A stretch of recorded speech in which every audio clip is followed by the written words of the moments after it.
Where are we? Where are we? What does that mean? When I say American, what do you think of? Think of manufacturing? What does it mean to be an American? What does it mean to be America in the world today? Are we leader of the free world? Are we clear on what we believe, and will we bear any burden, oppose any foe? Please do not do your Kennedy unless you're warmed up, Crane. Okay. To ensure the success of liberty. I don't know. I know there are a lot of Americans who still believe in that, but they are certainly not the ones in the administration. And that actually goes with some people. I think, is it 52% of Americans are not looking for us to increase our presence in the world and allow people to handle the things themselves? That was the poll question? No, that was the summary of the poll question. So we don't want to be the world's policeman and all the other charges, but where are we? Where are we when the editor of the New Yorker, I referenced this yesterday, by the way, and I wanted to play the clip for you because I found it to be fascinating. He makes this comment about Vladimir Putin and President Bush, or excuse me, referencing President Bush, about how Putin invades Crimea and seeks to annex it, violating international law and accords. It's part of the Ukraine.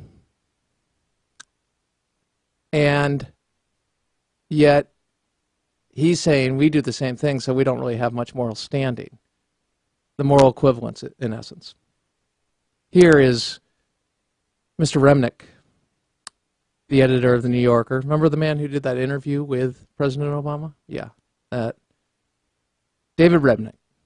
Here he is. Roll it. What is the White House supposed to do? I mean, on Friday we see the president coming out saying to Putin there will be high costs if you invade. The very next day he invades. What leverage do we have? Economic leverage, diplomatic leverage, but I don't think in any way the United States or Europe has any interest in making this military, making it a military clash between the United States and Russia, because we know how horrible and bloody that could get. And look, the United States also does not have the leverage it wants in historical terms. Invading countries is something the United States knows about from really raw experience. And Russia knows that and asserts that day in and day out on Russian television all the time. That's a cost too. Okay, now, looking at that view, I mentioned last night, that would be like comparing the invasion of, say, Iraq to the invasion of Georgia in 08 or Crimea, Ukraine, Crimean Peninsula. It would be taking out context and seeking moral equivalency. And I said, well, that's like saying Crane Durham murdered a man in his house. You know, Crane Durham murdered this guy. Just murdered him. Killed this guy. Without mentioning the fact that the man attempted to break in or broke into the home, and I put him down because he was attacking my family, and he would not leave. You see, there's a big difference. Of course, when we start looking at things, there are people out there. I get calls and emails. How dare we tell Iran not to have nuclear weapons? Who are we to tell others? We're the leader of the free world. We actually can determine what is right and wrong. We do have that ability. Now, do we take that lightly? No. Do we do what those who are against the war and sometimes the isolationists as well as the far left talk about being warmongers? And there's two options, do nothing or invade. No. But I want all of us to recognize, let's pull back a little here. We're not We're not the former Soviet Union. We're not Russia as is. Vladimir Putin is far different from American presidents. And to make that equation or keep us on the same plane, it's the equivalent of, what we do with Israel, isn't it? Yeah, it is. With the Palestinians. Take a good look at the history. And you'll find the fact that we've elevated terrorists to the same moral standing as Israel. Palestinians have more rights within Israel than they do within the territories. Why is that? Why is it they give land and they get missiles? Why? Why do they have to deal with someone who won't recognize them? In fact, I'm gonna pull an audible. Get me cut 8. Here's Benjamin Netanyahu just asking for one thing. He met with the president yesterday regarding Israel and the Palestinians, Palestinian government, Palestinian Authority, that being President Mahmoud Abbas, and he was very clear in what he desired. Quite simple. Roll it. President Abbas recognized the Jewish state, and in doing so, you would be telling your people, the Palestinians, that while we might have a territorial dispute, the right of the Jewish people to a state of their own is beyond dispute. In recognizing the Jewish state, you would finally make clear that you are truly prepared to end the conflict. So recognize the Jewish state. No excuses, no delays. It's time. I'm charged with protecting the security of my people, the people of Israel. And I will never gamble with the security of the one and only Jewish state.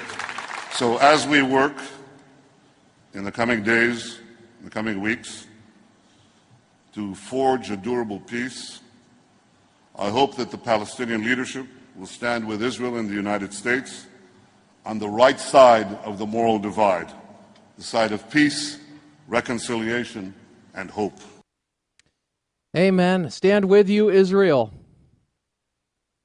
And with that in mind, when we talk about defending our country or liberating the people of Afghanistan and Iraq, after 17 UN resolutions, by the way, in Iraq, after we were attacked, and they would not give up the members of Al-Qaeda, the Taliban, then we took action. And David Gregory made a point this weekend about how we talk tough sometimes. I thought it was very interesting, how people are tired of that. Roll it. I think that they know that he's got to act, no more just issuing very harshly worded statements. But Tina Brown, look, part of the Bush era that a lot of people recoiled against was the idea of talking tough and projecting American power as if somehow feeling better about that makes the world better. Absolutely. I mean, there's no need to just go off and be bellicose. Okay, first off, President Bush was defending freedom. He was defending America. You may disagree on going into Iraq. You may disagree on how long we stayed and have stayed in Afghanistan. I was for the invasion of Iraq, still am, and I just was upset that we didn't do more for regime change in Iran, but I digress. Here's my point. The president wasn't jumping up and down like Will Ferrell, but if you want that interpretation, that's fine. He was speaking to winning. And now we've gotten into a place where we're so far removed from what happened that people don't understand what we are fighting for because it is devolved. Because it has not been referenced or articulated like it should be by any president when we have troops in harm's way with a Friday press conference talking about what we're doing abroad, and that being on the front lines, and defining and articulating what victory is and how we are moving forward and attaining it, how we're measuring it. That's important to do. We shouldn't apologize for that. Of course, the left in this country put American national security on the altar of politics and accused, even though they said the exact same things and supported President Bush and America, more importantly, they accused him of lying about the war. And so you had Bush lie, people died. See, you went with, it's without context, and that's what really bothers me here. Because we've turned the foreign policy discussion into invade or do nothing, which, quite frankly, pardon my language, get ready, asinine. So many things we can do, and we are figuring that out right now. It's also articulating what we believe in and who we stand up for and who we stand with and why. We haven't had that. In fact, we've had a president arguably apologize to the rest of the world for liberating people and standing up for our values. See, our values are not shared by Vladimir Putin. They are by the Russian people and by the people of the Ukraine. Many, the vast majority, I would say. But you wouldn't really know that. Because our foundation is a Judeo-Christian foundation, we have an appreciation for life, the individual, our rights coming from God, and we believe in the protection of the liberties of the individual. We don't believe in hanging homosexuals from cranes. We don't believe in what Vladimir Putin, how he measures the world, or Kim Jong-il did, or Kim Il-sung. You see, we're different. We're different than the theocrats in Iran, the Iranian regime. Very different. We've had a president who has not articulated that. He's been the anti-Reagan. He's created an incredible vacuum in so many ways, and it's being filled with aggression. How to deal with that aggression? Dr. Ariel Cohen will be joining us. He is from the Heritage Foundation and a senior fellow in Russia and Eurasian Studies. He joins us next. Crane Durham's Nothing But Truth, proudly on AFR Talk. P.S. Go to the Facebook page. You'll see some of my show prep, apparently. Did you take a selfie? Easy. Crane Durham's Nothing But Truth. AFR Talk.